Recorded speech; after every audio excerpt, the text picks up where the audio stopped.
ಒಂದಿನ ಗ್ರಾಮದ ಒಂದು ಬಾವಿಯಲ್ಲಿ ವಿಚಿತ್ರ ಘಟನೆ ನಡೆಯುತ್ತೆ. ಯಾರೇ ಬಾವಿಗೆ ಬಕೆಟ್ ಹಾಕಿದ್ರು ಅದು ಮತ್ತೆ ಮೇಲೆ ಬರ್ತಾ ಇರಲಿಲ್ಲ.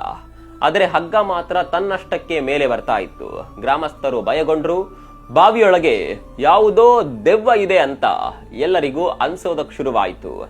ಕೊನೆಗೆ ಆ ರಹಸ್ಯವನ್ನ ಪತ್ತೆ ಹಚ್ಚುವವರಿಗೆ ಬಹುಮಾನ ನೀಡಲಾಗುತ್ತೆ ಅಂತ ಗ್ರಾಮದಲ್ಲಿ ಘೋಷಣೆ ಮಾಡಲಾಗುತ್ತೆ. ಆಗ ಒಬ್ಬ ವ್ಯಕ್ತಿ ಮುಂದೆ ಬರ್ತಾನೆ. ಅವನು ಹೇಳ್ದ, ನನಗೆ ಯಾವುದೇ ಬಹುಮಾನ ಬೇಕಾಗಿಲ್ಲ, ನಾನು ಕೇವಲ ಗ್ರಾಮಸ್ಥರ ಕಷ್ಟವನ್ನ ದೂರ ಮಾಡಬೇಕು ಅಂತ ಬಯಸ್ತೇನೆ. ಆದರೆ ನನ್ನದೊಂದು ಷರತ್ತು ಇದೆ. ನಾನು ಬಾವಿಗೆ ಇಳಿಯುವಾಗ ಹಗ್ಗ ಹಿಡಿಯುವವರಲ್ಲಿ ನನ್ನ ಅಣ್ಣನೂ ಇರಬೇಕು.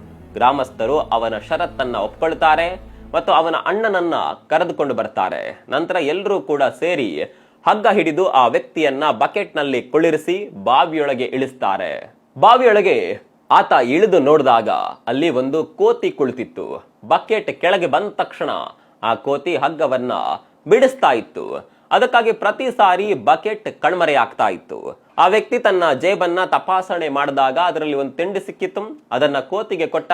ಕೋತಿ ಸಂತೋಷಗೊಂಡು ಆತನೊಂದಿಗೆ ಸ್ನೇಹ ಮಾಡಿತು. ಆ ವ್ಯಕ್ತಿ ಕೋತಿಯನ್ನ ತನ್ನ ಭುಜದ ಮೇಲೆ ಕೂರಿಸಿ ಮೇಲಿರುವವರಿಗೆ ಸೂಚನೆ ನೀಡಲು ಹಗ್ಗವನ್ನ ಜೋರಾಗಿ ಅಲುಗಾಡಿಸಿದ.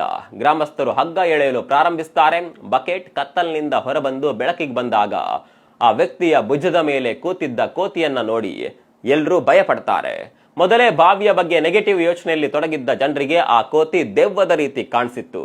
ಹೀಗಾಗಿ ಎಲ್ಲರೂ ಕೂಡ ಹಗ್ಗ ಬಿಟ್ಟು ಓಡ್ ಹೋಗ್ತಾರೆ. ಆದ್ರೆ ಅವನ ಅಣ್ಣ ಮಾತ್ರ ಅಲ್ಲೇ ನಿಂತ್ಕೊಂಡ.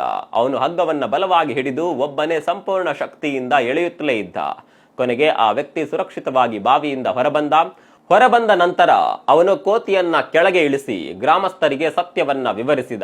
ಹೇಗೆ ಆ ಕೋತಿ ಬಕೆಟ್ಗಳನ್ನ ಬಿಡಿಸ್ತಾ ಇತ್ತು ಅನ್ನೋದನ್ನ ಗ್ರಾಮಸ್ಥರಿಗೆ ಅರ್ಥ ಮಾಡಿಸ್ತಾನೆ. ಇನ್ನು ನಾನು ಅಣ್ಣನನ್ನ ಬರೋದಕ್ಕೆ ಹೇಳಿದ್ದು ಇದೇ ಕಾರಣಕ್ಕೆ.